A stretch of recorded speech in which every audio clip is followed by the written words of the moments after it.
स्वागत है आपका माय हिमाचल न्यूज में। हिमाचल प्रदेश तथा अन्य प्रमुख खबरों के लिए माय हिमाचल न्यूज चैनल को सब्सक्राइब कर लें, साथ में बेल आइकन को भी प्रेस कर दें ताकि हिमाचल प्रदेश की हर इन्फॉर्मेशन आपको मिलती रहे। तो सबसे पहले बात करेंगे हिमाचल के कोरोना अपडेट पे।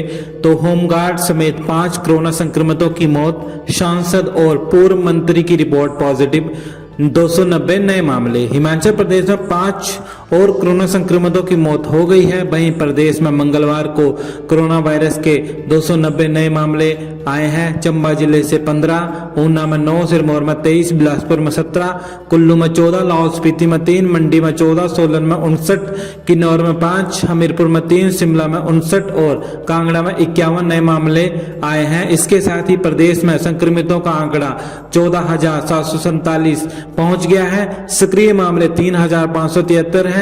अब तक 10,971 मरीज ठीक हो चुके हैं। मंगलवार को 364 और मरीज ठीक हो गए हैं। 178 कोरोना संक्रमितों की अभी तक मौत हो चुकी है। राज्यसभा सांसद इंदु गोस्वामी की कोरोना रिपोर्ट पॉजिटिव आई है। मंडी जिले में सुंदरनगर से संबंधित पूर्व मंत्री रूप सिंह ठाकुर समेत 10 कोरोना पॉजिटिव मरीज सामने आए हैं। बाहरी राज्यों के लिए शुरू होंगी बसें, एसओपी जारी। हिमाचल प्रदेश में बाहरी राज्यों के लिए 60% यात्रियों के साथ बस सेवा शुरू की जाएगी। परिवहन निगम ने एसओपी तैयार कर सरकार को भेज दी है। इसके अनुसार ऑर्डिनरी बसों में 60 और डिलक्स बसों में 50% सवारियां बैठाई जाएंगी। ये बसें चंडीगढ़, हरियाणा, पंजाब के लिए भेजी जानी है। डिलक्स बसों में 40 सीटें होती हैं।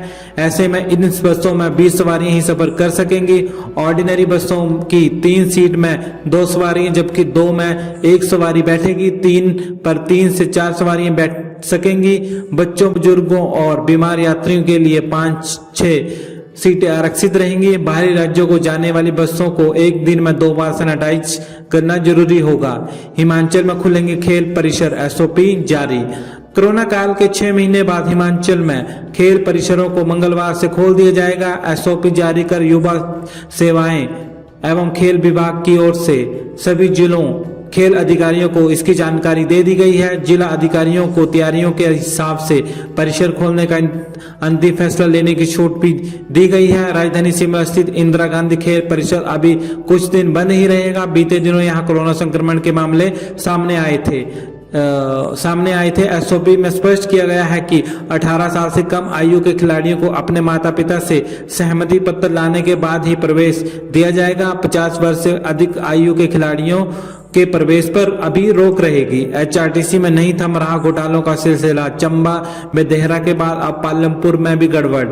एचआरटीसी में घोटालों का सिलसिला थमने का नाम नहीं ले रहा है। लगातार एक के बाद एक कई घोटाले सामने आ रहे हैं। ऐसे भी कयास लगाए जा रहे हैं कि बस 2000 से लेकर 2020 तक का ऑडिट करवाया जाए तो करोड़ों के घोटाले सामने आ सकते हैं। इतना ही नहीं, इस दौरान हुई गड़बड़ियों में शामिल कई अधिकारियों व कर्मचारियों की मिलीभगत के मामले सामने आएंगे। परिवहन निगम में हालात ऐसे बन गए हैं कि निगम के अपने ही कर्मचारी और अधिकारी एचआरटीसी को खोखला करने में लगे हैं। यही वजह है कि हर वर्ष परिवहन निगम लाखों रुपए के घाटे में जाता है। जब बाढ़ ही खेत को खाने लगे तो फसल कहां से सुरक्षित रहेगी। यही बात एचआरटीसी में देखने को मिल रही है। परिवहन मंत्री विक्रम ठाकुर का दावा है कि वे निगम में करप्शन करने वाले लोगों को किसी भी सूरत में नहीं बख्शेंगे। हिमाचल प्रदेश पथ परिवहन निगम के धर्मशाला डिवीजन में आने वाले पालमपुर डिपो में भी 3 लाख से अधिक का घोटाला सामने आया है। हिमाचल में 23,000 विद्यार्थियों ने छोड़ा सरकारी स्कूल। हिमाचल में सरकारी स्कूलों को मजबूत करने में जुटी प्रदेश सरकार को यूडाइस रिपोर्ट ने बड़ा झटका दिया है। साल 2019-20 में प्रदेश भर में 23,000 विद्यार्थियों ने सरकारी स्कूल छोड़ दिया है। 6ठी से 10वीं कक्षा तक 14,000, पहली से 5वीं तक 8,000 ड्रॉप आउट हुए हैं। हालांकि 11वीं और 12वीं कक्षा में सिर्फ 102 विद्यार्थी सरकारी स्कूल छोड़कर गए हैं। साल 2018-19 की रिपोर्ट में पहली से जमा कक्षा 2 तक पढ़ने वाले विद्यार्थियों की संख्या 8,24,073 थी। अब ये संख्या घटकर 8,01,043 रह गई है। साल 2017 से 18 के मुकाबले 2018-19 में सरकारी स्कूलों से 30,000 से अधिक विद्यार्थी कम हो गए थे। हिमाचल बीजेपी में गुटबाजी, कौन है वो नेता जो पूर्व मंत्री बागराटा के लिए बन रहे हैं परेशानी।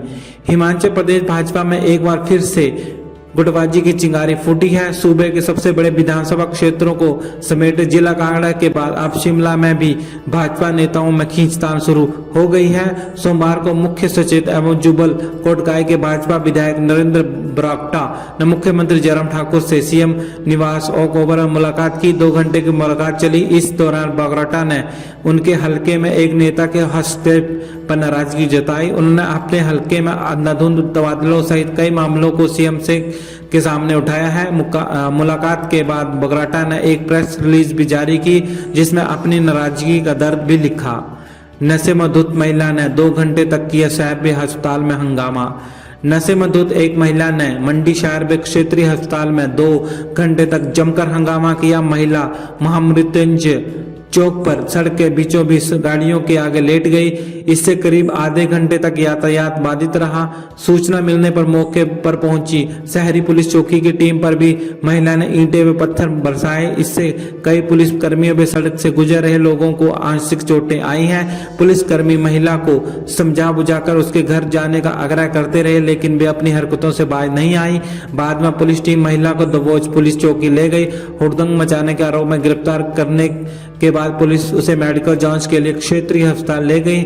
वहां भी महिला ने जमकर हंगामा किया। पुलिस कर्मियों व चिकित्सकों के साथ गाली गलौज किया। महिला धर्मपुर क्षेत्र की रहने वाली है।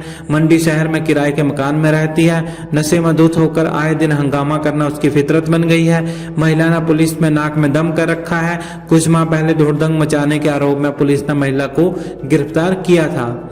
खास खबर, हिमाचल में टेट में क्यों फेल हो रहे हैं हजारों कैंडिडेट, जानिए कारण।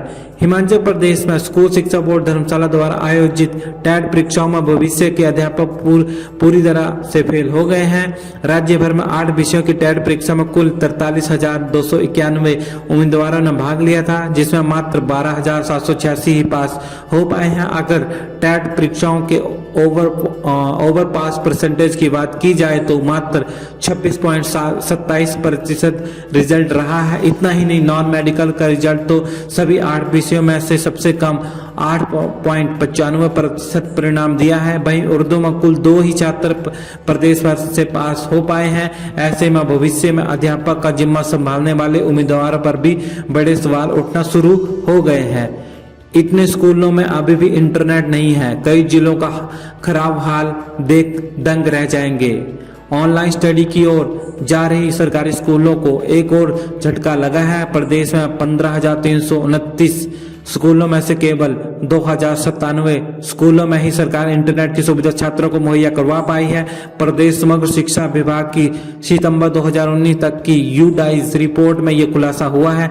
इसके अलावा 19.60% स्कूलों में ही छात्रों को कंप्यूटर शिक्षा विभाग दे पाया है, यानी कि 15,329 में से केवल 3,004 स्कूलों में ही कंप्यूटर के जरिए छात्रों को नई तकनीक से पढ़ने का मौका मिल रहा है। इस रिपोर्ट में स्कूल की मूलभूत सुविधाओं को लेकर कई चौंकाने वाले खुलासे हुए हैं। फिलहाल यूडाइस की रिपोर्ट के अनुसार 13.68% स्कूलों में ही इंटरनेट, यानी कि छात्रों को स्कूल में ऑनलाइन स्टडी की सुविधा भी आसानी से मिल रही है।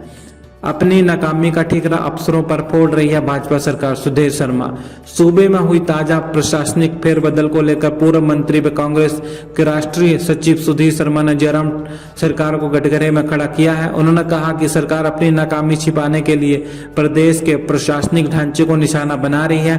कांग्रेस नेता ने कहा कि भाजपा सरकार अपने चुनावी वायदे पूरे करने में नाकामी का सारा ठिकरा प्रशासनिक अधिकारियों पर थोप रही है। सरकार ये भूल चुकी है कि जन प्रतिनिधियों की जिम्मेदारी अधिकारियों से काम लेना है, लेकिन ये सरकार इसमें विफल रही है। जब अधिकारियों को स्पष्ट रूप से बताया ही नहीं जाएगा कि सरकार की नीति क्या है और प्रदेश हित में क्या कार्य करने हैं, तो विकास कैसे संभव होगा।